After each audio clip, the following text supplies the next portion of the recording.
मारे खाली राम राम ज करवा है। हमणा मने एक मीडिया वाला नो फोन आयो, हूँ रात्रि रमेल में थी એટલે મેં એમને એમ કીધું ભુવાને બધાને કીધું ધોળતા ધોળતા નાળિયેર મારા આમ નાખજો થોડું અને આશીર્વાદ આપજો। એટલે ટીવી વાળા કીધું કે બેન ધોળતા ધોળતા નાળિયેર ઘરમાં નાખજો એનો અર્થ શું થાય?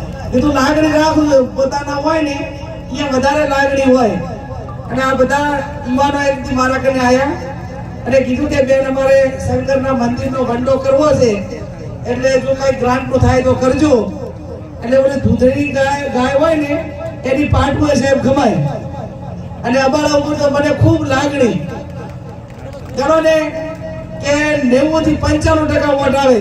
એટલે આ વખતના ધારાસભ્ય થયા પછી પહેલો વંડા માટે આમ તમને ખબર હું વંડા માટે ગ્રાન્ટ ચાઈ નથી આપતી કે લાઇબ્રેરી હોય કે ગૌશાળા હોય કે હું આપું, પણ આ પહેલા ધારાસભ્ય 2000 માં થયા પછી પહેલો લેટર વંડાનો લખ્યો અને પહેલો વંડો આપણે કમાયો છે। આ પહેલી મીટિંગ આપણે જ કરી। આ અનેક કામો કરવા માટે જ્યારે 5-25 આગેવાનો આવે ત્યારે ક્યારે પણ ઠાલા આજે પાછા નથી ગયા। તમામને સાથે રાખીને નાના મોટા સર્વ વિકાસ તમામ હેતુ તમામ માટે લાગુ પડતું હોય એવા તમામ કામો કરવા માટેના પ્રયત્નો કર્યા છે।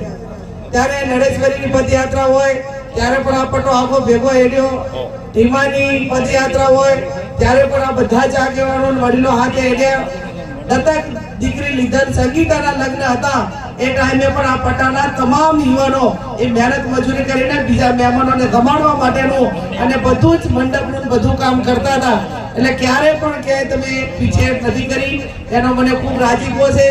બાબર તાલુકે કાયમી મને મોટી કરી છે, આજ આટલા સુધી પહોંચાડીને એમાં સૌથી મોટું યોગદાન બાબરનું છે, વાવનું છે અને સોયગામનું છે। એટલા માટે કે જો તમે બીજી ટ્રમ ધારાસભ્ય છું અને ધારાસભ્ય દરમિયાન કે અમારું કામ કરતા નથી, અમારે ત્યાં આવતા નથી, કોમબાજ કરે છે, આવી બધી જ વાતો તો દાતા અને અંબાજી થરાદ નામે ગઈ હોત તો આપણને ટિકિટે ના મળોત। પણ પહેલું બધા સર્વે વાળાએ સર્વે આઈ કર્યું ભાવ બાબરને હોય ગામમાં કે આ બેને લોકો વચ્ચે રહ્યા છે, કામ કર્યું છે, પોતાનો કોમબાજ નથી કર્યો, બધાને ભેગા રાખીને ચાલે છે। મને કોક આમ સાહેબ તમને બધાને કડક લાગે થોડા ઘણો, પણ આમાં કોઈને પૂછો કે તો ચાક આગેવાનાને થોડા ઘણું ચાક કડક થવું પડ્યું છે। બાકી લોકો તો મને ગમે બોલે તો હું ક્યારેક કદીએ એવું નથી કહેતી કે આને કેને આવું કર્યું। ત્યારે મારા બેસા પ્રેમ સ્નેહ લાગણી એ તમારી કાયમી હચવેલી છે। ખૂબ મોટી જવાબદારી આ તમારી બાબર તાલુકાની છે, આ વિસ્તારની છે।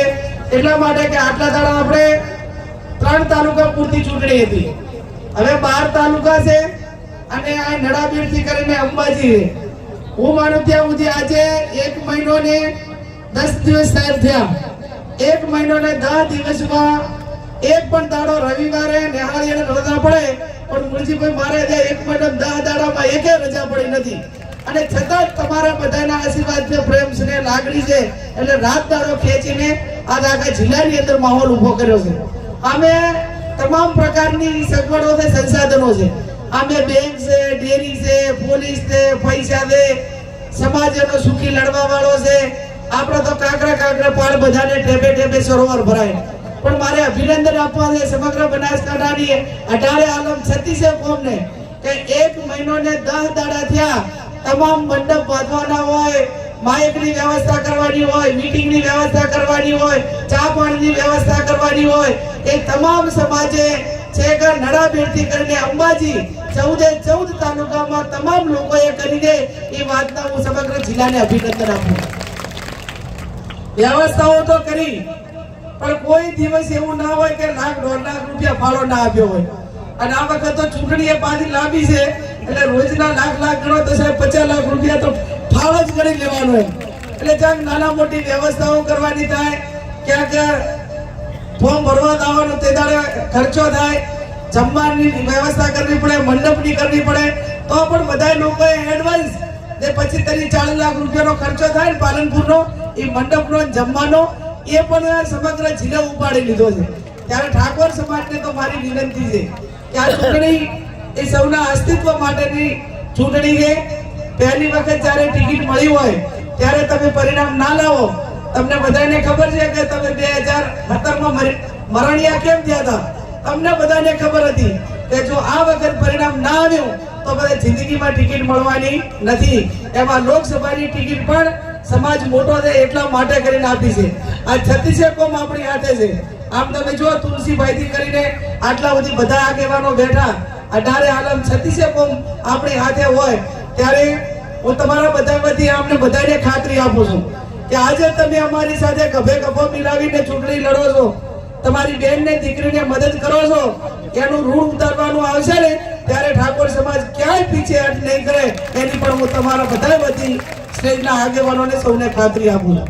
15મી તારીખે ફોર્મ ભરવા આવવાનું છે અને ફોર્મ ભરવા ગુલાબભાઈએ કીધું એ પ્રમાણે એમણે કીધું કે અમે થરાદ વિધાનસભામાંથી 300 ગાડીઓ કરવાના છે.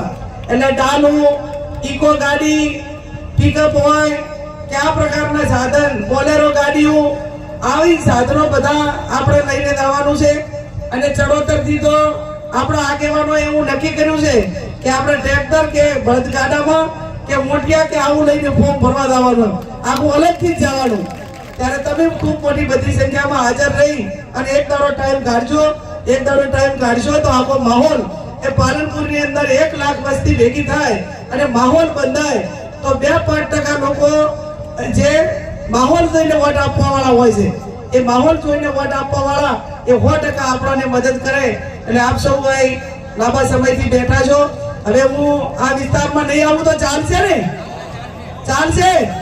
આ 20-25 વર્ષથી એક ઘર બાકી રાખ્યું નથી અને તો હથિયાર પાડી દઉં બેહો તો બધા સમાજના કોંગ્રેસ વાળા અમારા બધાના ફૂટ્યા.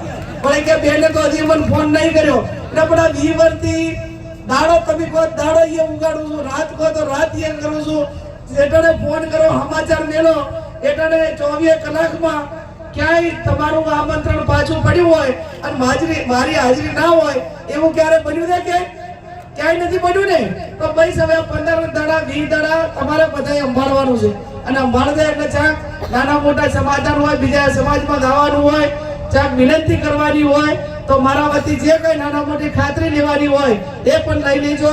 15મી તારીખે ફોર્મ ભરવા આવજો અને 7મી તારીખે જેમ 2022 ને 2017માં વોટિંગ કર્યું એવું ને એવું કચકચાઈને વોટિંગ કરી અને 4મી તારીખે પરિણામ આવે ત્યારે છે પાલનપુર થી કરીને વરઘોડો ઢીમાથી આમ આવે અને અબીલને ગુલાલ ઉડે એના જશના ભાગીદાર આપ સૌ બનો એ શબ્દ સાથે આપ સૌનો ખૂબ ખૂબ આભાર.